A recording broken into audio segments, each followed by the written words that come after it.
Hello everyone. मैं नया chapter start कर रहा हूँ, दैट इज़ मशीनिंग। तो मशीनिंग क्या होती है इसके बारे में हम आपको यहाँ पे बताने जा रहे हैं, उसको ध्यान से सुनिएगा। फर्स्ट ऑफ ऑल थिंग, आपको ये पता होना चाहिए कि मशीन की डेफिनेशन क्या है। What is machine? मशीन क्या है सबको पता होना चाहिए इस बारे में। अब आप लोग को जो डेफिनेशन याद होगी, आई थिंक आप में से बहुत से लोग यही कहेंगे कि anything which reduces human effort that is machine. Correct. मैं ये नहीं कहता हूँ ये डेफिनेशन करेक्ट नहीं है, बट आपको इस डेफिनेशन के साथ कुछ वर्ड्स एडिशनल ऐड करने पड़ेंगे ताकि इस मशीन की एग्जैक्ट डेफिनेशन आप बता सके। मतलब क्या है? Anything which reduces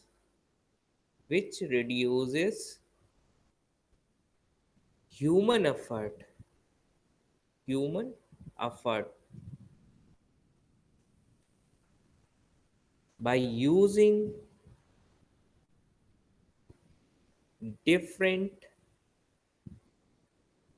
mechanism like gear mechanism, gear drive, power drive,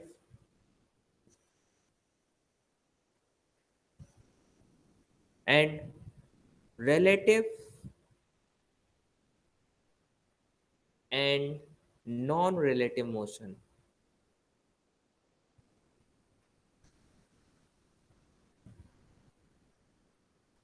अब मैंने ये वर्ड्स जो ऐड किए हैं ये आप बहुत ही ज़्यादा इंपॉर्टेंट है। क्यों इंपॉर्टेंट है समझ लीजिए। मैंने आपसे बोला है anything which reduces human effort that is machine. अगर आप लोग ये डेफिनेशन बोलते हैं तो मैं एग्जांपल लेता हूँ नाइफ का। नाइफ मैंने आपसे ले लिया, सपोज ये एक नाइफ है। तो क्या नाइफ एक मशीन है? अगर ये मशीन है तो दैट मीन्स ये डायरेक्टली आपका क्या इसमें रिलेटिव नॉन रिलेटिव मोशन होना चाहिए या कोई गियर ड्राइव। भाई ह्यूमन एफर्ट तो ये भी रिड्यूस कर रही है, बट ह्यूमन एफर्ट रिड्यूस कर तो रही है बट इसमें कोई भी मैकेनिज्म यूज नहीं हो रही है। तो ये एक तरह का टूल है। सपोज इसको हम लिख देते हैं दैट इज नाइफ। तो ये क्या है? टूल है भाई। इस टूल का यूज करके हम कट कर रहे हैं ना, तो ये मशीन नहीं है, इट्स अ टूल। जैसे आपने लेथ मशीन में भी देखा होगा सिंगल पॉइंट कटिंग टूल। तो मशीन हमें क्या बताना है, डेफिनेशन क्या बताना है? जिसमें मैकेनिज्म यूज हो रही हो, जिसमें रिलेटिव नॉन रिलेटिव मोशन हो, पावर ड्राइव हो या फिर गियर ड्राइव हो। फॉर एग्जांपल आप फैन ले सकते हो, फैन का एग्जांपल भी आप कह सकते हो, उसमें पावर ड्राइव यूज होती है। या लेथ मशीन में आपने देखा होगा पावर ड्राइव होती है, देन गियर ड्राइव होती है। गियर होगा तभी तो वो मूव करेगी, तभी तो वो रोटेट करेगी, तभी आपका मशीनिंग ऑपरेशन परफॉर्म होगा और with the help of single point cutting tool. तो ये आपको डेफिनेशन क्लियर होना चाहिए कि अगर हम मशीन की डेफिनेशन पढ़ रहे हैं तो मशीन की एग्जैक्ट डेफिनेशन क्या है, उसके बिहाफ पे हम आगे बढ़ सकते हैं। क्लियर? तो इसी से रिलेटेड एक टर्म होता है मशीनेबिलिटी। क्या? मशीनेबिलिटी मतलब क्या है इसका? Ability of machine. भाई यहाँ लिखा है ना, अगर हम इसको डिफरेंशिएट करें तो आप कह सकते हो मशीन प्लस एबिलिटी। यही तो कह सकते हैं, मशीन प्लस एबिलिटी। तो ये मशीन हो गई आपकी, ये एबिलिटी हो गई है। तो that means ability of machine to cut the material. अगर हम डेफिनेशन की बात करें मशीनेबिलिटी की, तो एबिलिटी ऑफ मशीन, किसकी एबिलिटी? मशीन की या टूल की? मशीनेबिलिटी मशीन की भी होती है और मशीन टूल की भी होती है, दोनों होती हैं। तो आप क्या करेंगे? Ability of machine to cut the material या ability of tool to cut the material in a appropriate time is called machinability of that product और दैट मशीन। क्लियर? डेफिनेशन समझ में आई मशीनेबिलिटी की? Ability of machine or machine tool to cut the material in a appropriate time is called machinability of that product or that machine। Clear? अब concept क्या है ये तो हमने आपको बता दिया है, मशीन और मशीनेबिलिटी। अब बात कर रहे हैं हम चिप कैसे मैकेनिज्म या मटेरियल कैसे रिमूव हो जाता है। तो सपोज ये आपका क्या है, एक वर्कपीस है, और हमने क्या किया है, यहाँ पे एक सिंगल पॉइंट कटिंग टूल लगा दिया है। ये कटिंग टूल इस वी वेलोसिटी से मूव कर रहा है, एफ फीड हमने इसको दी है, ये हमारा बेस रखा हुआ है, ये क्या है, वर्क पीस है। अब ये वर्क पीस, जब ये कटिंग टूल जो है, ये आप लिख लीजिए इसको टूल है, जब ये टूल इस डायरेक्शन में मूव करेगा तो वर्क पीस को कट करेगा, और जब वर्क पीस को कट करेगा तो मटेरियल जो है वो आपका इन फॉर्म ऑफ चिप्स बाहर निकलेगा। कैसे निकलेगा वो देख लीजिए जरा। सपोज इसने मटेरियल ने क्या किया, इसको आधा कट कर दिया है। अब आधा कैसे कट किया है वो देख लीजिए।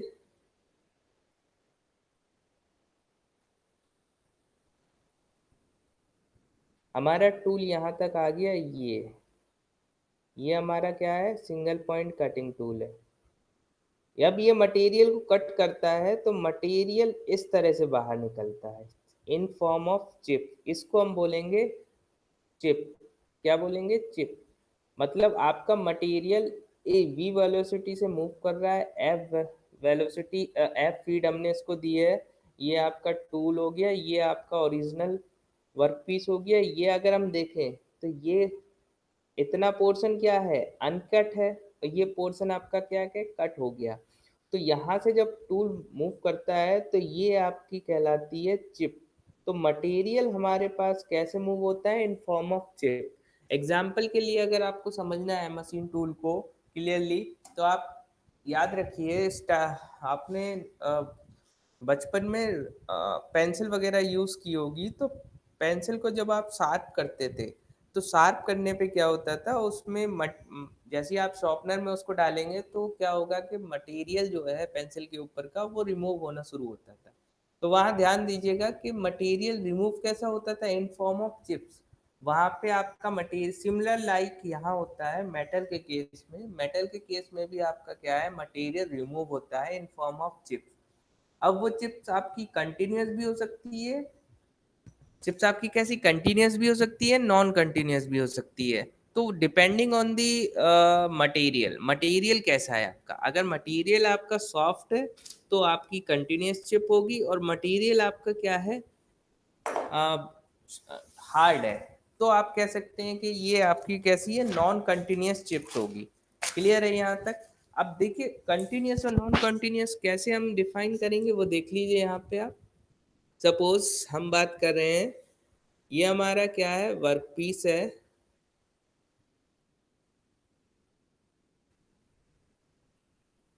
और ये टूल हो गया हमारा सिंगल पॉइंट कटिंग टूल। ठीक है, ये वी वेलोसिटी, ये फीड हमने दे दी, फीड दे दी। और अगर आपका चिप्स कंटिन्यूअसली रिमूव हो रहा है इस तरह से, continuously without any breakage, breakage का मतलब ये नहीं है कि आपका ब्रेक ही नहीं होगा, ब्रेक का मतलब आपने लेथ मशीन पे जो लोग गए होंगे उनने देखा भी होगा, जब हम लेथ मशीन पे काम करते हैं तो जो मटेरियल रिमूव होता है वो जस्ट लाइक दैट होता है, इस तरह से होता है। ये आपकी चिप्स जो होती हैं वो कंटिन्यूस चिप्स होती हैं, मतलब आपकी 4-5 कर्ल टाइप का इस तरह से आएगा, ये आपकी कंटिन्यूस चिप है, तो इसको हम बोलेंगे that is continuous, continuous chip. Clear. आप इसको क्या बोलेंगे, ये आपकी चिप है, कैसी चिप है, कॉन्टिन्यूस चिप है। लेकिन इन केस अगर आपका वर्कपीस जो है टूल से कनेक्टेड है, और टूल जो है आपका क्या कर रहा है, वर्क चिप्स को क्या कर रहा है, ब्रेक कर रहा है। ब्रेक मतलब इस तरह से, मतलब छोटे छोटे पार्ट्स में ब्रेक कर रहा है, तो इसको हम बोलेंगे non continuous, non continuous chip. Clear. Non continuous chips मतलब क्या है, अगर आपकी चिप्स कंटिन्यूअस आ रही है तो ये इस नॉन कंटिन्यूस है मतलब ऐसा नहीं है कि इसमें बिल्कुल भी कर्ल नहीं है, आएगा, बहुत छोटे छोटे आएंगे इस तरह से। आप देखोगे कंटिन्यूस नहीं होंगे, बट छोटे छोटे कर्ल्स होंगे, तो these are the non continuous chip. Basically ये कंटिन्यूस और नॉन कंटिन्यूस डिपेंड करता है मटेरियल की प्रॉपर्टी, मटेरियल किस टाइप का है। अगर मटेरियल सॉफ्ट है तो हम उसको बोलेंगे कैसा मटेरियल होगा, सॉफ्ट मटेरियल है तो चिप कैसी मिलेगी, कंटिन्यूस चिप। कंटिन्यूस चिप मिलेगी अगर, तो मटेरियल सॉफ्ट के केस में हम कैसे बोलेंगे इसको, दैट इज डक्टाइल मटेरियल। आपको डेफिनेशन मैंने बताई थी डक्टाइल मटेरियल की, कि डक्टाइल मटेरियल सॉफ्ट होता है, जबकि अगर मटेरियल चिप्स आपकी नॉन कंटिन्यूस है तो आप बोलेंगे ये मटेरियल कैसा है, ब्रिटल मटेरियल है। क्लियर, ये बात आपको समझ में आ गई कि ये कैसा मटेरियल है, ब्रिटल मटेरियल है। तो जब भी आपका चिप्स ब्रेक हो रही हैं तो आप कहेंगे कि मटेरियल में इम्प्योरिटी वगैरह है और ये आपकी कैसा है, ब्रिटल मटेरियल है, तभी आपकी डिसकंटिन्यूस या नॉन कंटिन्यूस चिप्स आपको मिलेगी। अब नॉन कंटिन्यूस चिप्स के बारे में तो मैंने आपको बता दिया है। अब सपोज ये आपकी जो पहली चिप्स है दैट इज कंटिन्यूस चिप, इसमें देखना आप, ये टूल और वर्क पीस कंटिन्यूस है, तो कंटिन्यूस का मतलब क्या है, ये चिप कंटिन्यूसली जब मशीन टूल मूव करता है, अगर कुछ टाइम पीरियड के लिए, सपोज 1 घंटे के लिए हम मशीन टूल को लगातार वर्क कर रहे हैं और चिप हमारी कंटिन्यूस निकल रही है, तो क्या होता है इन दैट केस, ये यहाँ पे फ्रिक्शन डेवलप होता है। फ्रिक्शन किस किस के बीच में डेवलप होगा, वर्क, ये चिप और टूल के बीच में। भाई यही तो इन दोनों के बीच में इंटरफेस है। जब ये कौन सा इंटरफेस है, यही तो है जहाँ पे ये रबिंग हो रही होगी।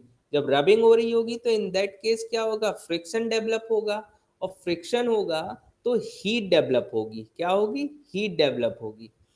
इस हीट की वजह से, यहाँ समझ लीजिए, ये देख लीजिए जूम करके और थोड़ा बता देता हूँ। सपोज ये आपका क्या है, टूल है, और ये आपकी चिप है। चिप को मैंने थोड़ा सा दूर बना दिया, बट इन दैट आप समझ लीजिए, ये चिप हो गई है। ये इन दोनों के बीच जो कांटेक्ट पॉइंट होगा, यहाँ पे क्या होगा, हीट होगी। हीट किस वजह से जनरेट होगी, due to friction.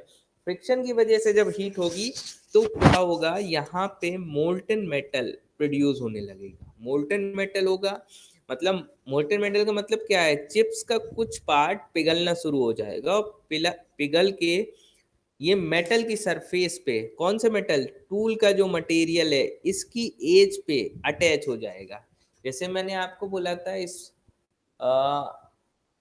Chipping tool में, जब हमने बोला था कि अगर वेल्डिंग करते टाइम पे मट बेल्ट पार्टिकल्स जो होते हैं, मोल्टन मेटल जो है बाहर स्प्लैश कर जाती है, तो वो उसकी सरफेस पे स्टिक हो जाती है, जिसे हम चिपिंग टूल से बाहर निकाल देते हैं। तो यहाँ भी क्या है, जब अब चिप्स आपकी कंटिन्यूसली रिमूव हो रही होती है, तो कुछ पार्टिकल चिप के मेटल जो टूल है उसकी सरफेस या उसकी एज पे अटैच हो जाता है। जब इस एज पे अटैच हो जाएगा तो इसको हम बोलेंगे बिल्ट अप एज। क्या बोलेंगे, बिल्ट अप एज। ये एक तरह का डिफेक्ट है, या फिर आप सिंपल बोल सकते हैं कि चिप 3 तरह की होती है। पहली आपकी होती है कंटिन्यूस चिप, दूसरी आपकी कौन सी है, नॉन कंटिन्यूस चिप, तीसरी आपकी होती है बिल्ट अप एज, मतलब जिसमें आपकी टूल की सरफेस पे क्या क्या छोटे छोटे पार्टिकल्स अटैच हो जाते हैं ड्यू टू हीट जनरेशन, और ये टूल की एज को ब्लंट कर देते हैं। ब्लंट मतलब उसमें आपका क्या होगा, धार नहीं बचेगी। जब उस एज उसकी ब्लंट हो जाएगी तो उसकी ऑटोमेटिक टूल लाइफ जो है वो इंक्रीज हो जाएगी। क्लियर, समझ में आया। तो हम क्या करते हैं, कुछ कूलेंट वगैरह यूज करते हैं ताकि यहाँ पे हीट डेवलप ना हो।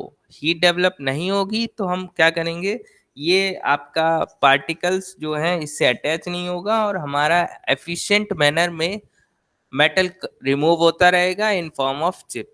तो that is the mechanism of removal of metal. I think इतना समझ में आ गया होगा सारे लोगों को। क्लियर है। चलिए इसमें अब एक मैकेनिकल प्रॉपर्टीज मैंने स्टार्टिंग में आपको पढ़ाई थी, तो मैकेनिकल प्रॉपर्टीज में ही आपका एक प्रॉपर्टी थी that first, that is creep. Creep क्या होती है? तो क्रीप समझने से पहले आप एक कॉन्सेप्ट समझ लीजिए। सपोज आपके पास, आपके घर पे क्या है, एक वॉल है, दीवार है। इस दीवार पे हमारे पास क्या है, एक हैंगर लगा हुआ है या खूंटी आप कह सकते हो। इस ये आपकी वॉल हो गई। इस वॉल पे हमने क्या किया, एक हैंगर लगा दिया। अब इस हैंगर पे हमने क्या किया है, अपने क्लोथ वगैरह इस पे हैंग कर दिए। ठीक है, अब क्लोथ का वेट मान लेते हैं सपोज 5 kg है। ठीक है, ये 5 kg वेट हमने क्या है, कंटिन्यूसली 4 मंथ के लिए इस पे हैंग कर दिया कंटिन्यूसली। जब 4 मंथ के लिए हैंग किया है, तो आप देखेंगे क्या होगा कि कुछ टाइम बाद ये आपकी वॉल हो गई। ये हैंगर जो है वो आपका क्या हो जाएगा, टिल्ट हो जाएगा। आपने देखा होगा, ऐसा नहीं मैं आपको बता रहा, ऐसे ही बता रहा हूँ, नहीं, आपने एग्जाम्पल देखा होगा। जब आप अगर नहीं देखा होगा तो अभी भी देखना। जब आप अ, जो हैंगर रहता है उस पे अपने क्लोथ टांगते हैं, तो कुछ टाइम बाद हैंगर क्या हो जाता है, टिल्ट हो जाता है। टिल्ट मतलब उखड़ जाता है, यहाँ से इस पॉइंट से उस पे क्या हो जाता है, रिमूव होने लगता है और हैंगर आपका ट्विस्ट हो जाता है या टिल्ट हो जाता है। तो ये आपकी क्या है, स्लो एंड प्रोग्रेसिव डिफॉर्मेशन है। भाई ऐसा तो नहीं है कि हमने बोला ये 4 मंथ का हमने ड्यूरेशन लिया, पहले स्टार्टिंग के 10 दिन देखेंगे तो आपको कोई डिफॉर्मेशन नहीं दिखेगी, होगी बट आपको नहीं दिखेगी। अगले 10 दिन बाद आप देखोगे तो कुछ हल्का फुल्का आपको डिफॉर्मेशन दिखेगा, फिर 10 दिन बाद आप देखोगे तो कुछ डिफॉर्मेशन, मतलब स्लो एंड प्रोग्रेसिव डिफॉर्मेशन। आप बोलेंगे ना इसको स्लो एंड प्रोग्रेसिव, ऐसा तो है नहीं है कि आपका जो है डिफॉर्मेशन नहीं हो रही है, डिफॉर्मेशन तो हो रही है, स्लोली हो रही है एंड प्रोग्रेसिव हो रही है। तो सिंपल इस तरह की डिफॉर्मेशन किसके अंडर आती है, क्रीप के अंडर आती है। अब हम बात करते हैं, ये कॉन्सेप्ट आ गया समझ में। बात करते हैं क्रीप की in case of metal. Metal की अगर हम बात करें तो मेटल में क्या होता है, डेफिनेशन सुन लीजिए क्या है। Creep is the phenomena in which slow and progressive deformation of the material will take place when constant load is applied on the material for a particular time period at a temperature above than the recrystallization temperature। Clear? ये आपकी definition है। मैंने बोला जो जो चीजें बोली हैं इसी एग्जाम्पल से रिलेटेड बोली हैं, बट मेटल के केस में क्या होगा, इसमें टेम्परेचर इंक्लूड होगा। तो मैंने बताया है, number 1 slow and progressive deformation होगा। नंबर 2 अगर हम बात करें तो इसमें कांस्टेंट लोड लगेगा, कांस्टेंट लोड होगा।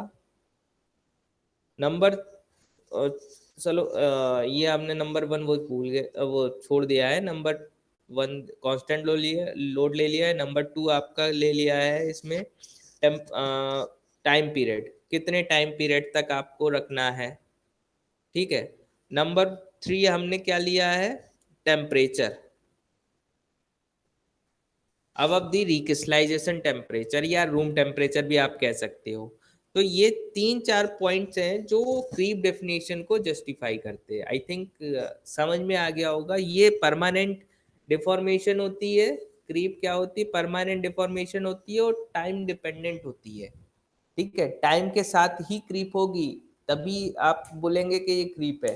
तो बेसिकली ये प्रॉपर्टी नहीं, एक तरह का डिफेक्ट होता है। अगर आपका मटेरियल है, मटेरियल में क्रीप फ्रोमिना आ रही है, तो आप उसको अवॉइड करेंगे। अगर ये कंटिन्यूसली होती रही तो आपका मटेरियल फेल हो जाएगा और ओवरऑल डिजाइन आपकी फेल हो जाएगी। तो इतना आप लोग ध्यान रखिएगा कि क्रीप को हमें अवॉइड करना है। तो आज के लिए यही स्टॉप कर रहा हूँ, बाकी नेक्स्ट क्लास में मैं डिस्कस करूंगा। Thank you everyone.